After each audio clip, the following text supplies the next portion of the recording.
All right, well, top spy chief James Clapper already says 40 Americans who aided Islamic militants in Syria, they've made it back to America from Syria.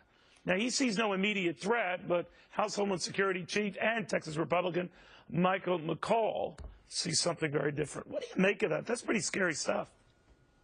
Well, it's very concerning. I mean, this is the same director of national intelligence that said last year was the most lethal year in global terrorism. That's right.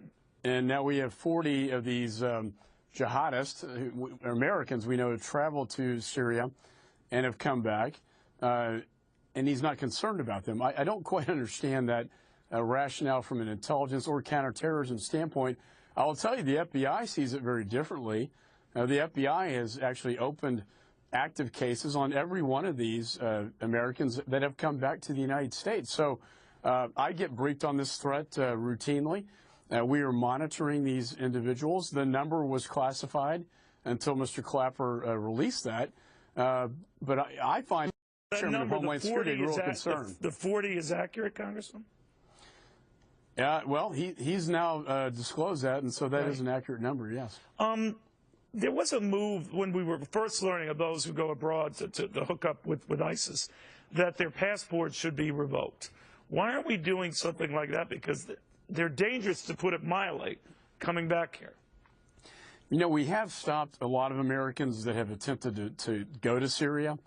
It's the ones that have gotten over there that we don't remember. We don't have a good intelligence footprint in Syria, so we don't really know who's on the ground there. So the main goal here is to stop not only Western Europeans, but Americans that could be traveling out of the region back into the United States. And that's the #1 Homeland Security goal right now, and threat to the homeland. And that's our great challenge. Now, I guess we've got this homeland funding issue resolved for the time being. Do you think it's injured Republicans, more to the point conservative Republicans, that you played into the administration's hands? Or what are your thoughts? Look, I didn't like playing politics with national security. I never do. I voted to fund the Department of Homeland Security. I think shutting down the Department of Homeland Security with a threat environment as high as it currently is would be one of the most irresponsible votes I could cast, and I didn't want that kind of blood on my hands. To shut it down and have a Paris-like attack occur in the United States would be a terrible situation for Congress, and I think we did the right thing just getting this done.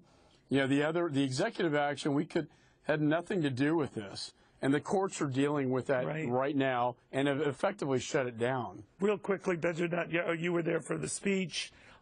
He sensed a great urgency with Iran. The president did not. So the speech was, I'm paraphrasing here, more distraction than anything else. What do you make of this? Oh, I thought it was a very powerful, historical speech. I don't think I've seen a chamber that responsive to any speech in the 10 years I've been in the Congress. And I think it galvanized the American support to Israel against Iran, and it raised the issues. He I think very brilliantly made the case against these negotiations with Iran on their nuclear power, warfare program that I don't think is going to dismantle it. It's going to make it more dangerous for Israel and the United States. Most importantly, Neil, is that the ICBMs, the intercontinental ballistic missiles, will not be shut down under this program. And by the end of this year, they can hit the United States with that delivery We will system. focus on Congress. I don't mean to jump in. That break is coming. The president's up to other stuff.